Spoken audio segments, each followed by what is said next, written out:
This is an SM Media production.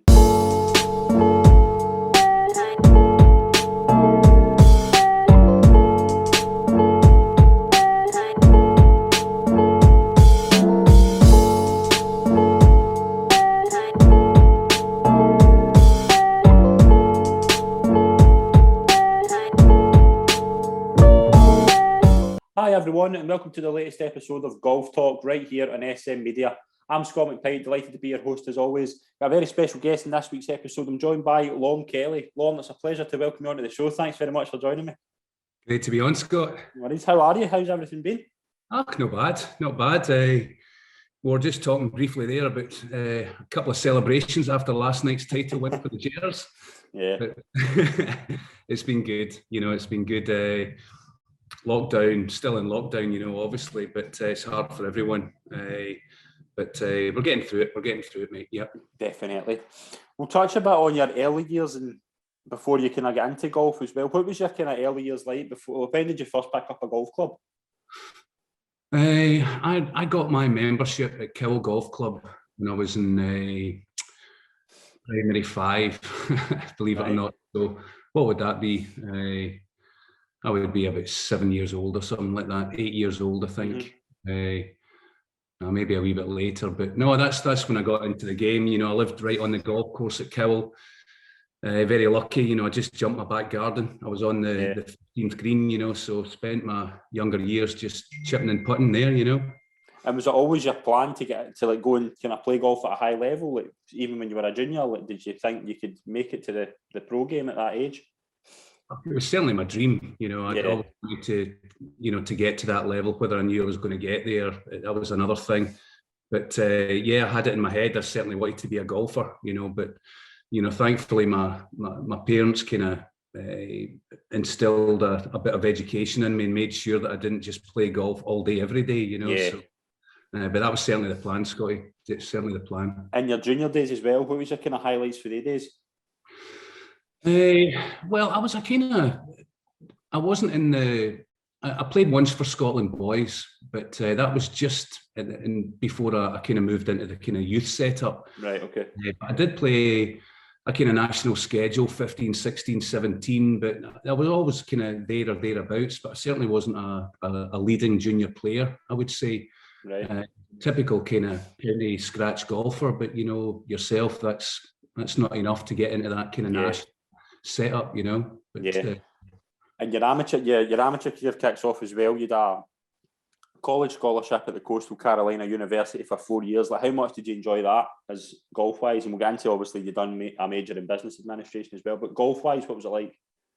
Oh gosh, it was the making of me, to be honest. I had no idea what I was about to get into. I kind of did a golf scholarship in the States because it kind of sounded cool, I'm from Dunoon, a wee small town in the west coast of Scotland. I was desperate to get away, desperate to see a bit of the world and play some golf courses. It was a dream for me at the time. There was a few good players from Scotland, Raymond Russell, Stephen Dundas. There was some good boys that were out there already, and I just loved the sound of it. But thank goodness I did it, Scott, because it was certainly making of me as a player. It teaches you so much, Definitely. The major in business administration as well. Was it really good to have that kind of backup plan, like if golf didn't work out? Well, it was great. I didn't like it at the time because, like I said, all I wanted to do was play golf. But when you do a scholarship in the States at college level, you're there first and foremost to do a degree. And golf's a kind of secondary thing. A lot of people think it's the other way around, but you're doing a standard degree. I think the discipline of combining that with the game that I loved so much served me well in the golf side. So. You do well in the classroom, it kind of rolls over subconsciously. You end up doing pretty well in the golf course. Definitely. Who was, as you said about kind of Raymond Russell, and who else was coming through at the same time for Scotland that you thought would go on and be really good?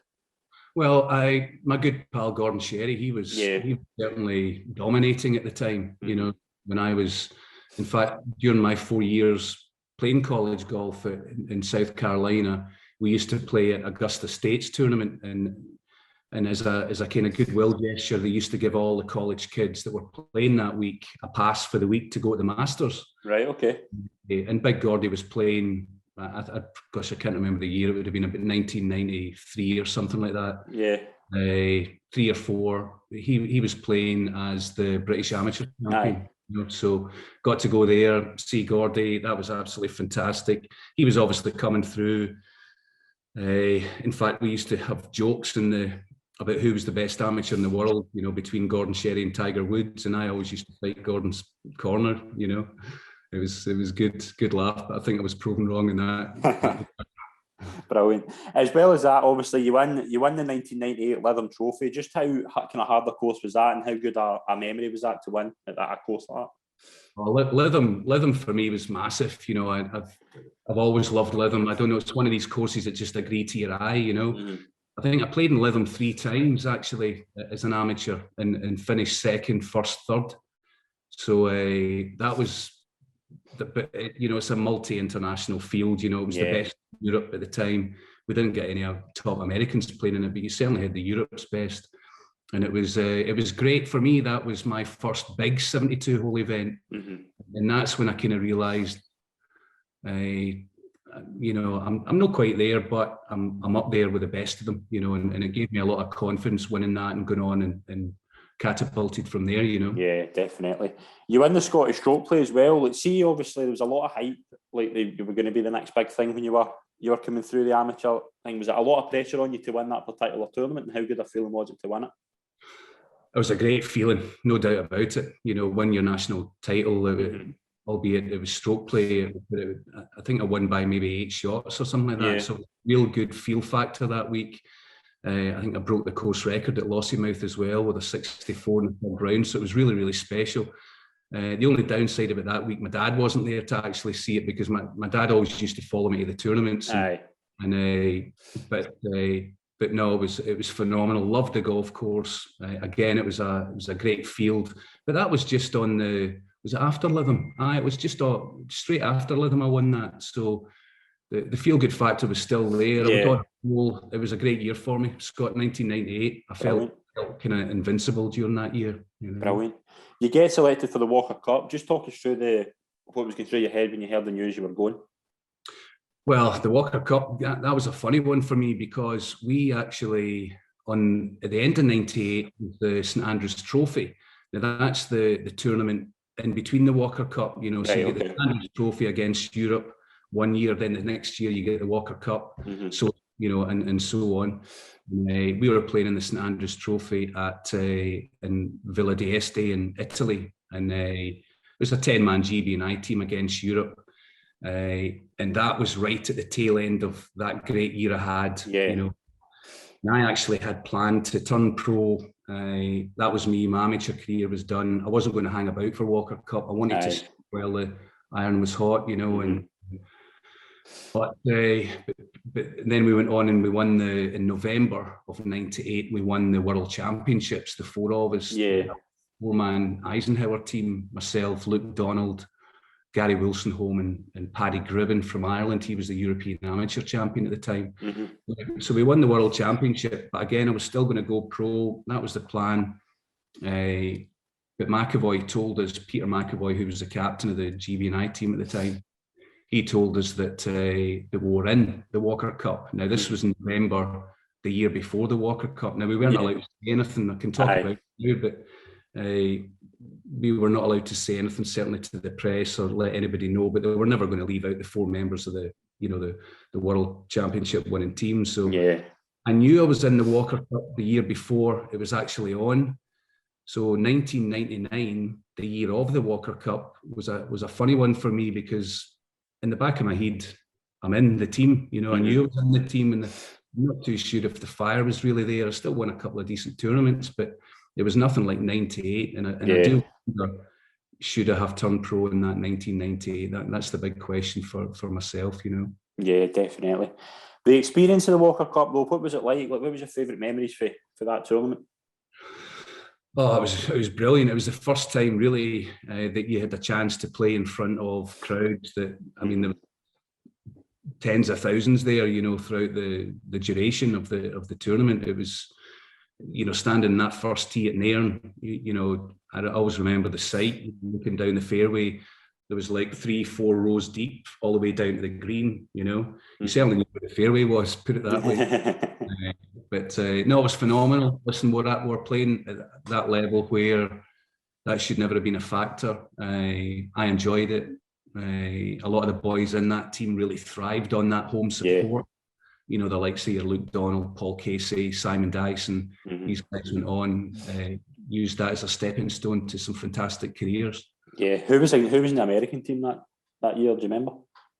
Oh, that was Matt Kuchar, Ed Lohr, David Gossett. Always a right strong team. Yeah, definitely. See that experience, though, like the likes of Paul Casey and Luke Donald, as you mentioned, could you see then that they would go on and be as good as they have been? At the time, it's weird because you kind of just feel as if it's a carbon copy of yourself. They're your pals and team members, and you probably wouldn't go out your way to pinpoint who's going to make it in the game because you think you're going to make it yourself in the game. But if I was to single somebody out, it would have to be Luke Donald. He always had a fantastic composure, very calm. He was a lovely golfer to watch, even back then. And he maintained that same style of golf throughout his professional career, and I think that's what got him to number one. He didn't. It wasn't until he tried to get a little bit more distance off the tee, and that's when he started, struggling a bit. But he certainly went on the tour with the same game, a short game that you would just die for.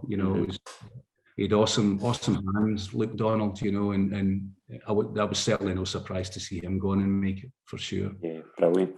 Yeah, you decided to turn pro then. Like, was that like a +5 handicap? I think that was that the lowest in the UK at that time? Like, I think it was at the time. I believe it or not, it was. Was it a no-brainer then, like after the Walker Cup, that was the plan to go pro? Oh, without a doubt. I mean, there was nothing left to do in the amateur game. That's sure. And at this point, I was 25 maybe. I might have been. Yeah. It was certainly the right time.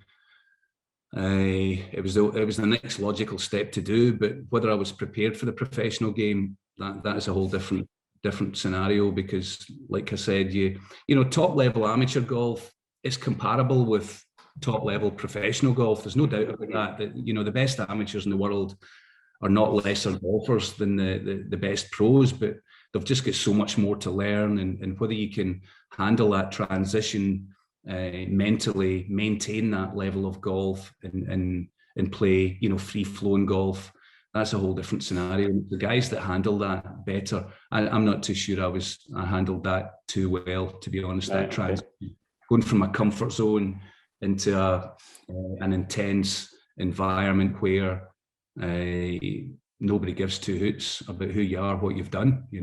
Yeah, and see when you turned pro, did you get a lot of backing, like financially and like mentally, to make that next step?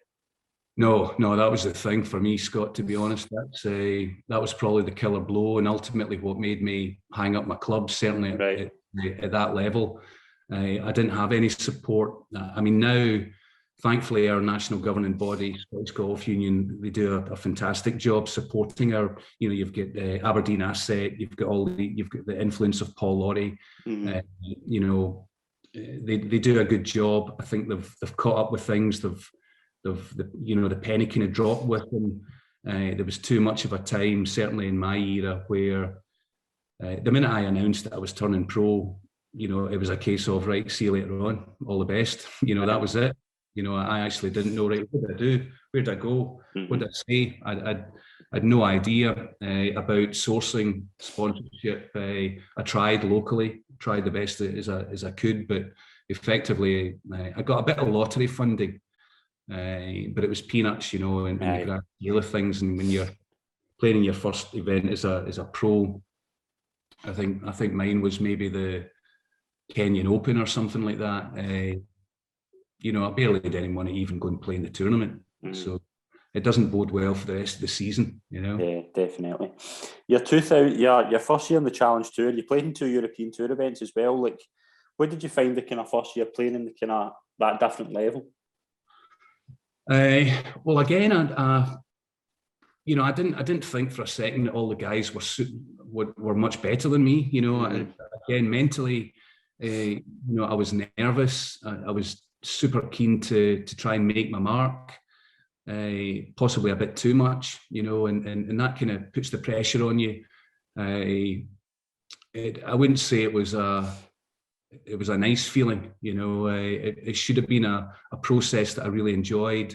And that's the only regret I have. I wasn't in the right frame of mind mentally, making that transition, playing in these first tournaments, worrying about the financials, not having backing, not knowing how I was going to get to that next tournament. I remember playing in the Madeira Open in Portugal in my first year, and I made the cut, and I was the only Scottish guy to make the cut. And I remember sitting in the hotel room with I carried my bag for my first 2 rounds. All right. And Madeira is a very, very hilly course. It's like you're playing you need one leg short than the other to play the golf course, So it was pretty demanding physically. But then I was told, somebody told me that you need a caddy for Saturday and Sunday. You're not allowed to carry your bag in the weekend. And I remember going down a phone box to phone my dad back in Dunoon to say, look, I need to get a caddy tomorrow. And he says, well, just get some local. Long story short, though, Raymond Russell's caddy from Ayrshire, he offered to carry my bag, but then he gave me his standard going rate for the weekend, and almost keeled over. That was my whole next week budget, So I remember having to scramble the money to get together to pay my caddy for the weekend. It was crazy. When you look back at the position that you're in. Yeah, definitely. The year after, when did you kind of feel that it wasn't kind of working out, like in the pro tour? When did it kind of get to the stage where you did feel, I'm kind of struggling here? Well, it was the following year, at the end of the following year at Q School, I got an injury in my shoulder, quite a bad injury. I ended up having to get cortisone injections and all that. It was a kind of repetitive strain injury, one of these wee niggles that just, it wasn't extremely painful, but at the top of my swing, it just kind of knocked me off sync. But it was a killer blow. But in a way, in hindsight, looking back, it was the signal for me to kind of sit back and go, right, where am I going here? Yeah. And I was into that winter, broke as a joke I was, and I thought, right, well, I need to get a job for a start. And at the time, I'd helped a couple of young boys from the Scottish, national team get to America, basically doing the same thing I did, just helping them with the formalities, what to do, that sort of thing. And I saw a wee kind of possible gap in the market, and I thought, right, well, there's a lot of boys in Scotland and all over the UK and girls that are desperate to play collegiate golf, because it's certainly the way to go. Yeah. And that's when I took the gamble of stopping playing, and I set up Pro Dream USA, my recruiting company, in 2000. I started working on it in 2003. Officially, I set it up in 2004. And from then on, it rocketed, Scott. Yeah. I put a heck of a lot of work into it. And if it didn't work out, I'd have been living in the streets. I know that. No. It was one of these ones. And see, like when you have injury problems like that, like how hard was it for you mentally to kind of cope with the fact that you couldn't physically play to that level anymore? Oh, at the time it was horrendous, because I was at final qualifying school when I remember repairing pitch marks in the green, and I was getting sharp pains in my shoulder, and just getting more and more and more. Here's me at the final hurdle, and I can't function all cylinders, So at that time it was horrendous, hated it. But like I said, coming home, reflecting, coming up with the idea of starting Pro Dream, that really, really helped me focus on something else. And that's what I did. And ultimately there was no turning back with that. Brilliant. Yeah. You played 2 events in 2008, like a few years after your last events. How did they come about? Well, it came about kind of through Pro Dream. I never left the game. I always loved the game. I always saw myself as a player, but I was so busy. I was stuck to my laptop for that for 5 years. But I was still playing a wee bit on the side, and I played in the Trinidad and Tobago Open in 2007, maybe, I think it was. And it's a kind of social event, there was kind of top 20 pros from Scotland, top 20 club pros from the US over. And I was lucky enough to get invited to that. In fact, I went a good number of years to that tournament. It was amazing. And I won it that year. And the wee guy that I was playing with in my Pro-Am team said to me, oh, come on, you're still young enough. Why don't you give it another go? Why don't you go back playing? And I'm like, I can't go back playing. I'm in too deep now with my pro dream. You know, I'm used to earning some money for once, you know. Anyway, he offered to sponsor me to go back on the Euro Pro Tour. Right. Now, that was the only tour I could play on at that point.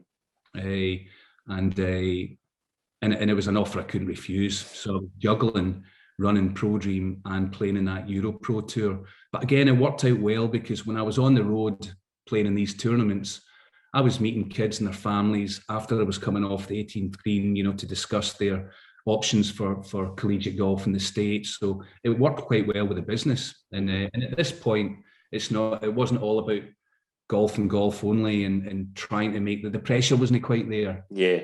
I had quite a good effect in my golf game and I played quite well that year. And I think I lost in a playoff in my very first Euro Pro tournament. And then I was lying third place after maybe the first 5 events in that Euro Pro. I got into a Challenge Tour event down south, finished top 10 in that, and then got in another challenge. So all of a sudden, you know, you go from not even thinking about playing to, my God, a few more events, and I'm climbing up the rankings here. I got to like 1100 in the world rankings at that point, but then again, I had to just step back. Scott, yeah, you do definitely. Kids at this point and all that, and it was too much of pressure. Definitely. See, Pro Dream USA, like how much did you enjoy doing it? Well, I'm still involved. I've got a kind of vested interest in it still, but mainly I kind of maintain the relationship between the company and the US coaches that you know that recruit, that offer the scholarship funding. So I'm not actively involved on a daily basis, but it's still in my heart. It's still there. It was a heck of a lot of work, you know, it really was, but it was great for me. You know, I had no idea that I was good at something else, you know, other than golf. It taught me something that I didn't know was in me, you know, just to communicate with families, communicate with coaches, promote kids, endorse the system, public speaking. I ended up doing a talk in international recruiting in front of about 3,000 coaches in the States every year. So it really, it put me to that level where I got a whole new wave of confidence. Yeah, brilliant. Has there been many big results for Pro Team USA, like players that have went on and done really well? Aye. We've had, well, in 15 years that I was doing it, I sent over 1,200 kids. So we averaged maybe about 70 to 80 kids a year. Now, bear in mind, most of these kids, in fact, the vast majority, they're all of a good level. The statistics pretty brutal. I think the good stat is that over 80% of all the professional golfers on the tour, PGA, European, you know, Asian, played US college golf.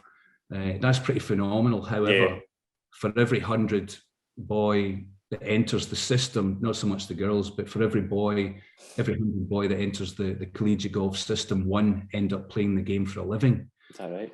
You know, so it's a tough game, but you were always dealing with good quality kids. You saw a few who thought were going to go on and make it, but they didn't. And then vice versa. You see kids that you think that they're going to be back home in 2 minutes, you know, because they don't really have the personality. They go on and, you know, it was so unpredictable. But yeah, I had Hannah Burke. She's won in the European Tour. She went to Baylor University in Texas. I had Ben Taylor, you know, who now plays in the PGA Tour. He's from Surrey. He went to... he won the national championship over there with Louisiana Tech. Robert McIntyre, our own Bob McIntyre, was involved with him to his move to McNeese State and Austin Burke. No, I had some great players, very, very rewarding, rewarding. Brilliant. You sold Pro Dream USA in 2018. Like, what was your kind of plans after that? Well, at this point, the new venture that I'm involved with, the Congaree Foundation, based in South Carolina, which is an incredible philanthropic mission. It's run by the director of golf over there is a very good friend of mine, Bruce Davidson. He's originally from Aberdeen. He's a Scottish guy, but renowned coach, renowned man in the golf world, Master Pro, PGA Pro, that kind of thing. He always knew that I'd been doing college golf recruiting for that period of time, and he needed somebody to help run his foundation. Ultimately, the foundation puts 40 kids a year into the college golf system, kids that are, financially challenged, underprivileged, globally, and I love the sound of it. I love the concept, the whole vision, the fact that it wasn't a commercial profit-making kind of venture. I was all over it. So that was. He contacted me around about the time when I was approached by another friend of mine about running ProDream, and they fell nicely together, and that's what made me, give up the running of ProDream to go and run the foundation in the States. Brilliant. See, obviously, when you get to the stage, maybe seniors too, would you consider maybe playing again, like maybe going to that stage? I would love to, Scott. I really love to, and I'll probably get more time now than I could manage my time really properly, and I could probably give it a decent go. But gosh, I would just hope that the cogs and the wheels still work, and I would have to go for it big time. You don't just make that decision and expect, like I did before, that it was going to happen. I have to work my butt off for sure, and I'm certainly not at that level. I'd have to get a lot fitter, there's no reason why not. I've got 2 years left till I turn 50, so I'm 47 just now. So I could prepare and get ready for that. Brilliant. As well as that, obviously, like everything else, golf's going to be under like a rebuild when COVID kind of wears off. How do you see golf changing in the next kind of year or so? Well, I'm hoping it's going to boom. It's only won the last year, hasn't it? With a lot of memberships have skyrocketed, and you wonder why. It's obviously because people are missing it. They're stuck at home. They just miss the game that they used to play or whatever. But I think this is a fantastic opportunity for the golf industry to jump on it, because the minute these doors open, properly and people play, you're going to see some golf's going to boom big time. Definitely. Are you all right closing with some quick fire questions about your career? Aye, absolutely. Brilliant. Your whole career, who would you say was the best player you ever played with? Henrik Stenson. Is that right? A few folk have said him. Aye, I know Henrik Stenson, and I started playing with him as an amateur, but then I also played with him as a pro, Kenyan Open thing. No, Henrik Stenson, different caliber, different ball striker, different kettle of fish. Brilliant. Favourite course you've ever played at? I would have to say the Congaree, where my foundation's based at in the States. It's a phenomenal golf course. Brand new, well, not brand new, it's about 3 years old now, but it was voted #1 new golf course in America last year. It is built in a 18th century old rice plantation. The turf is incredible, very exclusive. It's a stunning golf course. Brilliant. Favourite film and TV show?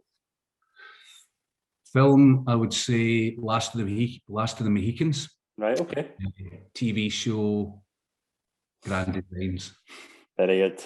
Interesting fact about yourself? Interesting fact. I'm a bit of a garden geek. I like my garden, working in my garden. Brilliant. Go-to club? Cowell, my home club, where all my pals are. I could never tire going back there, sitting in the clubhouse. And incidentally, the club just opened up again. We were closed for a couple of years. We thought we were done. It was one of the Scottish clubs that suffered financially, but we just get new owners, and we're on the way back up again. Cowell Golf Club in Dunoon. Brilliant. Final question: Dream 4-ball. Dream 4-ball. I'll have to have my dad in there too. He's so influential for me. My dad, Seve, the ultimate Seve, and I would go for my old favourite, Fred Couples. Brilliant. That's a brilliant football. Lorne, it's been an absolute pleasure to be on the show. Thanks very much for joining me. I've really enjoyed it. Thanks very much for having me, Pleasure. Scott. Thanks very much. Cheers. All the best.